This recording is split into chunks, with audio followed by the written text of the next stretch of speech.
Every year మనకి notifications అయితే ఉంటాయి కామన్ ఎంట్రన్స్ ఎగ్జామినేషన్కి సంబంధించి. అట్లనే టీఎస్ ఐసెట్ ఉంటుంది, మళ్ళీ 2026 27కి ఎడ్సెట్ ఉంటుంది, ఎంసెట్ ఉంటుంది, ఈఏపీ సెట్ అనేసి. అండ్ అలాగే సిపి గేట్ కూడా ఉంటుంది. సో ఇవన్నీ set notifications, common entrance test notifications అన్నీ అకాడమిక్ ఇయర్స్గా ఉంటాయన్నమాట. సో అట్లా ఈసారి సిపి గేట్ నోటిఫికేషన్ కూడా వస్తుంది, ఎవ్రీ ఇయర్ వస్తుందని చెప్పాను కదా.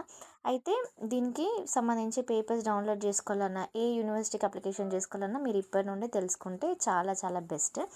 నోటిఫికేషన్ అయితే మనకి ఈ మంత్ ఎండ్లోపు అన్ని ఎంట్రన్స్ ఎగ్జామినేషన్కి సంబంధించిన నోటిఫికేషన్స్ రిలీజ్ అయితే అవుతాయి.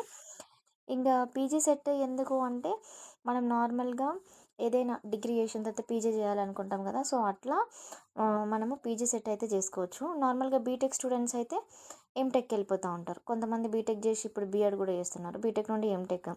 లేదు మన డిగ్రీ కోర్సెస్ ఏవైనా చేసి మీరు పీజీ కోర్సెస్ చేయాలి, ఫిజిక్స్ కానీ మ్యాథ్స్ ఇంకా చాలా ఉంటాయి, నేను కొన్ని చెప్తున్నాను. సోషియాలజీ అని, బిజినెస్ అడ్మినిస్ట్రేషన్, ఇట్లా చాలా కోర్సెస్ ఉంటాయి.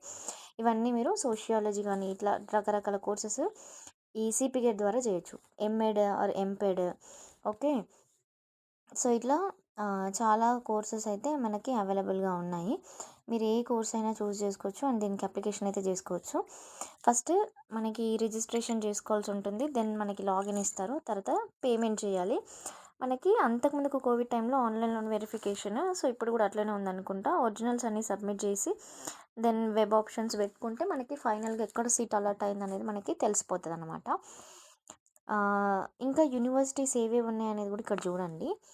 మనకి Osmania university, Kakatiya, Telangana, Mahatma Gandhi university, Palamuru, Satavahana, JNTU, and next Veeranari Chakali Ailamma అంటే ఏంటంటే మన కోటి ఉమెన్స్ కాలేజ్ అనమాట.